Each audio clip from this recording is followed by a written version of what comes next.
Você já teve essa experiência de estar com a cabeça muito confusa, sem conseguir raciocinar direito, sabe, os pensamentos quase que batendo de um canto a outro dentro da sua cabeça, e aí você coloca isso no papel, mesmo de um jeito confuso, mesmo que à primeira vista isso não faça muito sentido, e no final você sai assim, leve, regenerado, você se sai organizado, você sente que por dentro, ainda que nada tenha mudado por fora, mas por dentro você já se sente assim mais organizado, você sente uma clareza maior nos seus pensamentos? Pois é, estou perguntando isso porque o nosso tema de hoje são os exercícios filosóficos de escrita.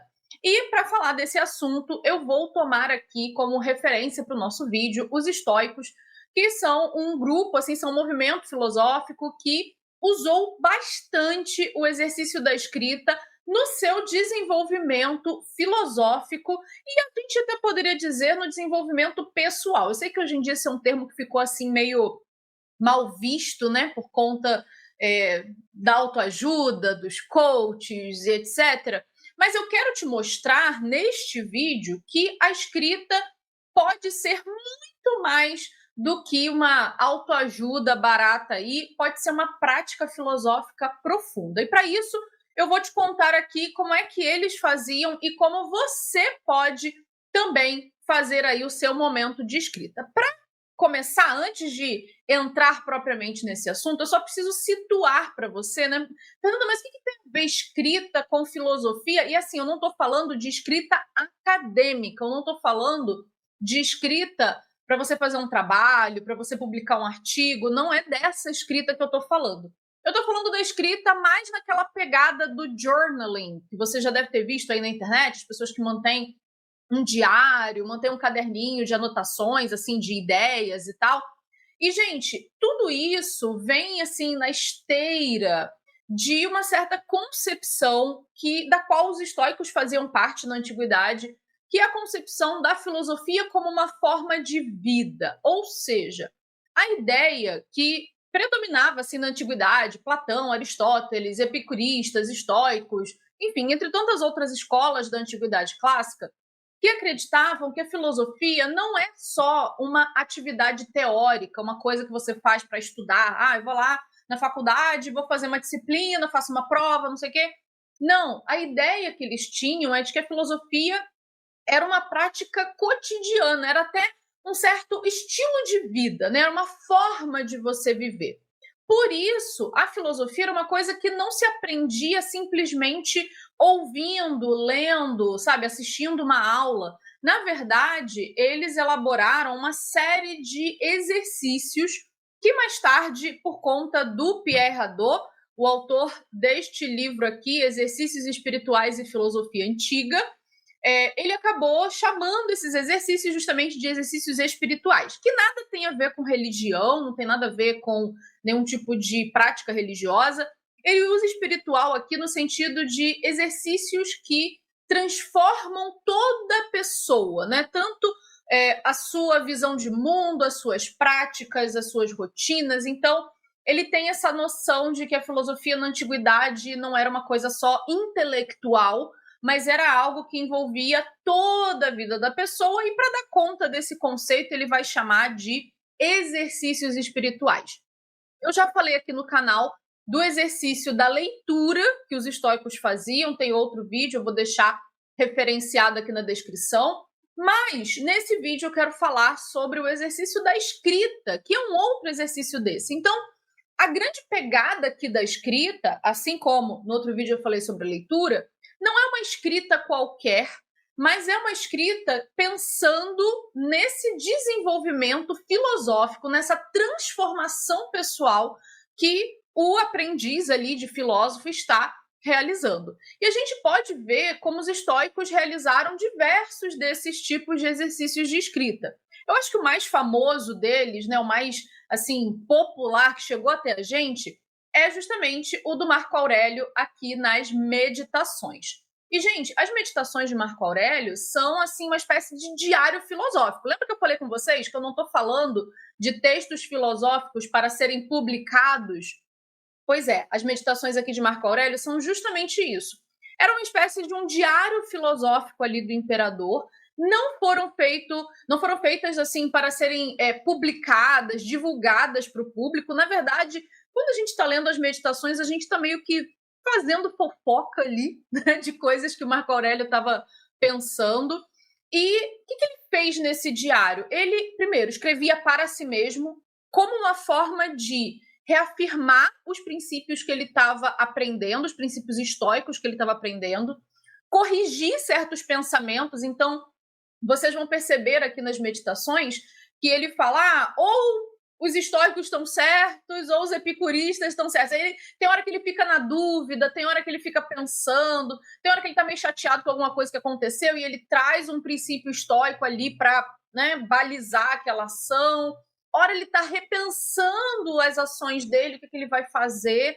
Então, a gente percebe nas meditações como a escrita pode ser um certo exercício até de espelhamento, né? De você olhar para dentro de si e, com isso, você conseguir internalizar princípios filosóficos que te ajudem a viver melhor a sua vida, enfim, a tocar melhor aí o seu dia a dia. Aí, aproveitando já, abrindo um parêntese aqui nesse vídeo, eu quero te deixar um convite, porque se você estiver assistindo esse vídeo antes do dia 14 de abril, eu te convido então a participar da nossa leitura coletiva das meditações de Marco Aurélio. No dia 14, a gente vai ter uma live aqui, uma live de abertura. Eu vou trazer chaves de interpretação, como é que eu posso entender as meditações de Marco Aurélio. E, claro, se você quiser conteúdos mais aprofundados sobre essa leitura, podcast, materiais de apoio, vídeos, etc., considere se tornar um apoiador do canal e ter acesso ao Clube do Livro. Dependendo do plano lá que você assina, você tem acesso ao Clube do Livro a partir de R$ 25 mensais. E aí você tem todo o conteúdo extra, inclusive dentro da minha plataforma, tanto dessa leitura quanto das leituras anteriores que a gente já fez até aqui. Então, se você quiser, tá aí o meu convite. Mas, fechando esse parênteses aqui que eu abri, outros filósofos estoicos também usaram a escrita como forma ali de desenvolvimento filosófico. Exemplo disso é o Sêneca, que por um lado até escrevia as cartas para ajudar pessoas ali, para ser uma forma de se comunicar. Então, era um gênero que não era necessariamente direcionado para uma pessoa em específico, mas era uma espécie de um gênero literário que ele estava usando para comunicar melhor as suas ideias. Mas, ao mesmo tempo, quando você escreve uma carta, e se você já leu alguma das cartas do Sêneca, você percebe que ele muitas vezes até faz como se tivesse um interlocutor ali questionando, levantando dúvidas, levantando perguntas e tal. E nem sempre havia, tá, gente? Nem sempre era uma troca de cartas. Muitas vezes era um exercício de escrever as cartas pensando: eu vou dizer isso, o que a pessoa pode responder? Então, percebe que é uma espécie assim de um diálogo interno que o Sêneca está colocando por escrito nas cartas. E aí você vai perguntar, mas Fernanda, por que escrever isso? Já te conto o benefício de fazer tudo isso por escrito. E por último, a gente pode falar de Epiteto. Epiteto não escreveu nada, obviamente. A gente tem hoje o manual e as diatribes só por conta de um discípulo dele, que é o Arriano, que registrou tudo isso para a gente, mas os exercícios que o Epiteto ensina podem ser feitos também via escrita, que são, por exemplo, exercícios de revisão do dia, a ideia de você terminar o dia. Marco Aurélio, que também estudou com Epiteto, estou mostrando aqui, é porque esse livro, gente, ele menciona todos esses exercícios, né? Mas, enfim, eu quero falar das meditações de Marco Aurélio. Marco Aurélio, que estudou com Epiteto, também fala sobre esse exercício de você revisar o seu dia. Então, no fim do dia, você olhar para trás, não no sentido assim de, mas o que eu fiz de errado, o que eu fiz de certo, a ideia não é essa, mas eu apliquei os princípios que eu queria aplicar nesse dia, como é que eu posso agir de modo mais apropriado aos meus valores, de modo mais apropriado àquilo que eu acredito no dia de amanhã. Então, é uma espécie assim de uma revisão do dia, só que com uma visão filosófica da coisa. A ideia não é ficar se martirizando, né, pelo que você fez de errado, mas é de repassar para corrigir, né? Uma ideia assim mais de correção. E aí você vai falar, Fernanda, maravilha, ótimo, lindo, mas como é que eu faço para aplicar isso? Se eu quiser fazer essa aplicação. Bom, eu vou te dar aqui algumas sugestões para você fazer aí o seu próprio diário filosófico, o seu próprio diário estoico, até se você quiser se dedicar aí na filosofia estoica. Para começar, primeira coisa que você pode fazer, né? E aqui, gente, são sugestões, tá bom? Primeira coisa, essa tá nas meditações, tá no segundo livro das meditações, que é você se preparar para o dia que você que você vai ter. Então, logo de manhã cedo, né, depois que você acordou ali e tal, você tirar aí uns minutinhos para você escrever, por exemplo, nesse dia que você vai ter. Tem alguma coisa que você precisa enfrentar? De repente, uma reunião complicada no trabalho, uma conversa que você tem que ter com seu filho, com a sua esposa, seu marido, enfim. Tem algum desafio que você vai enfrentar naquele dia? Tendo algum desafio, existe algum princípio filosófico ou algum princípio estoico, se você quiser se dedicar a essa filosofia, que pode te ajudar, se você mantiver esse princípio em mente, para você se preparar para aquilo? Então, esse é um exercício, por exemplo, que o Marco Aurélio faz, né? Ele escreve aqui esse exercício, que ele diz: hoje eu vou encontrar um sujeito bajulador, um sujeito chato, um sujeito assim, um sujeito assado, nananã. E aí depois ele retoma um princípio estoico de que todos são seres humanos, partilham da razão universal, tralalá, tralalá. Temos aqui no canal também vídeos de introdução à filosofia estoica, se você se interessa por esse assunto, que foi a minha área de pesquisa, né, na pós-graduação, mestrado, doutorado e tal. Mas, enfim, todos bem acessíveis, caso você queira conhecer um pouco mais. Então, ele se coloca, né, ele coloca diante de si os desafios que ele vai ter e ele traz um princípio que pode ajudá-lo ali a lidar com esses desafios. É uma primeira possibilidade. Outra coisa é aquilo que eu falei com você antes, né? A revisão que você faz do seu dia, e aí você pode fazer isso já na parte da noite. Então, se de manhã você está se preparando para o seu dia, à noite você olha para trás e pensa, né? Será que eu fui injusto em alguma ocasião? Será que eu podia ter sido mais paciente e não fui? Será que eu agi com muita pressa e não ponderei as coisas, né? A ideia aqui não é você ficar se punindo, se criticando, mas é você conseguir alinhar a sua conduta, né, as suas ações com os seus valores. O que é importante realmente para você e como isso tem se manifestado ou não no seu dia a dia. Então, existe essa segunda prática, que é você revisar o seu dia de acordo com os seus valores. O terceiro princípio, a terceira prática que você pode aplicar é a meditação em máximas, em princípios estoicos. O Marco Aurélio faz muito isso aqui nas meditações. Então, ele retoma algum princípio e ele faz ali algumas reflexões, algumas pequenas reflexões sobre esse princípio. Se você estiver estudando, de repente, eu estou lendo Sêneca, eu estou lendo Epiteto, eu estou lendo o próprio Marco Aurélio, de repente você pode querer fazer isso ao longo da nossa leitura coletiva aí, se você for participar. Então você vai lendo, tem um trecho que te chamou a atenção, tem um trecho que você achou mais interessante, você pega lá o seu caderninho. Gente, pode ser um caderninho qualquer, tá? Tô mostrando aqui o exemplo do meu, mas pode ser um caderninho qualquer. Você vai lá e anota e reflete um pouco sobre aquilo, né? Pensa um pouco. É um exercício que eles chamam de exercício de meditação. Meditação não é só você ficar, né, de olho fechado, fazendo mantra, não sei o quê. Mas é também você dedicar a atenção a alguma coisa. Então, pensar naquele princípio e refletir sobre ele com um pouco mais de atenção, com um pouco mais de calma, escrevendo o que você pensou. Não precisa se escrever uma carta, sabe? Você pode escrever um parágrafozinho daquilo que você entendeu, de como você pode aplicar isso no seu dia a dia. É uma forma. Agora, se você tiver muito afim de escrever também, Fernanda, um parágrafo só para mim é pouco, eu quero escrever mais. Beleza, você pode também dar uma ali de Sêneca, né? E escrever cartas, escrever no formato de cartas. Imagine, por exemplo, que você está aconselhando um amigo que está passando por uma situação parecida com a que você está passando, né? O que você diria para esse amigo à luz da filosofia, à luz de algum princípio que você aprendeu, algum princípio filosófico que você aprendeu, e você vai lá escrever, né, uma carta para esse amigo.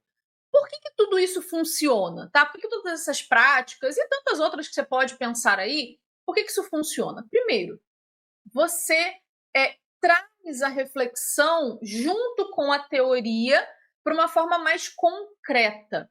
A escrita, quando a gente vai escrever alguma coisa, exige primeiro uma forma, né? Você tem que pensar ali pelo menos uma frase completa, e a forma vai te exigir clareza. Você tem que escrever uma frase que tenha um mínimo de sentido. Quando a gente está pensando, o nosso pensamento muitas vezes é muito acelerado e a gente não consegue começar a desenvolver e concluir um raciocínio. Às vezes a gente começa uma coisa, já pensa na outra e puxa para outra, e aí a gente fica com a cabeça assim, toda confusa. Quando você senta e escreve, você tem que desacelerar esse pensamento muito rápido.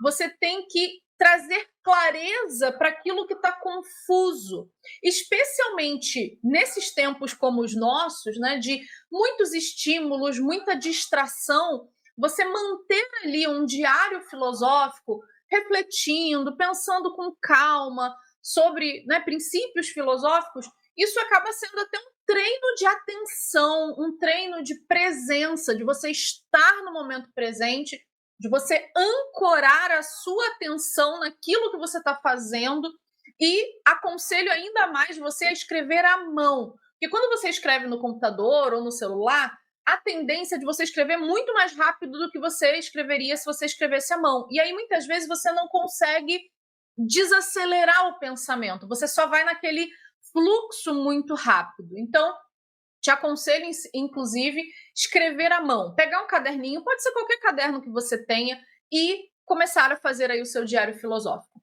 Outra coisa, né, e aí estou falando de escrever à mão, porque quando isso daí já tem pesquisas, enfim, na área da neurociência, né, da psicologia e tal, que mostram que quando a gente escreve à mão, a gente aciona áreas ligadas à memória, autorregulação, a linguagem no seu sentido ali mais profundo, e isso acaba reforçando o aprendizado. Então, até para você estudar filosofia, para você não ficar só de modo superficial nos seus estudos filosóficos, quando você faz isso, você transforma a teoria numa reflexão, e com isso você consegue embasar uma prática de vida baseada ali, fundamentada na filosofia. Então, os estoicos nem tinham conhecimento da neurociência que a gente tem hoje, mas já acertaram aí nesse conselho. Então, se você quiser viver a filosofia de uma forma concreta, comece escrevendo. Pode ser 5 minutos por dia, uma frase, um paragrafinho, sabe? Você não precisa escrever por 3 horas, 20 páginas. Não. Pode começar pequeno, começa de onde você puder. Eu garanto que isso vai transformar o seu pensamento em prática para a sua vida, vai te ajudar a alinhar as suas ações aos seus valores. A filosofia agradece, você vai ter um pensamento muito mais profundo, e com certeza a sua vida, o seu dia a dia, até a sua tranquilidade vai te agradecer, vão te agradecer aí também. Então, me conta aqui nos comentários se você já pensou que a escrita pudesse ser um hábito filosófico tão poderoso assim. E se você já tem esse hábito, me fala como é que está sendo, me fala como é que é um pouco da sua experiência. Vamos continuar essa conversa aqui no campo dos comentários, eu respondo a todos eles. E como sempre, antes de encerrar esse vídeo, não esquece de deixar o seu like, assim você apoia o nosso canal. Se aparecer a opção de hypar esse vídeo, clica lá para hypar. Isso diz para o YouTube que esse vídeo foi interessante, foi bacana, e ele passa a recomendar para outras pessoas também. E se você estiver assistindo esse vídeo e não for inscrito no canal, se inscreve aí. Só apertar o botão de se inscrever e você já passa a receber outros vídeos como esse. Toda semana tem vídeo novo aqui, tem as nossas lives do Clube do Livro Filosófico. Enfim, gente, tem muito conteúdo já disponível e outros tantos que vão vir. E eu quero encontrar você por aqui para a gente continuar essas conversas. Tá ok? Espero você na próxima, então. Tchau, tchau e boa escrita!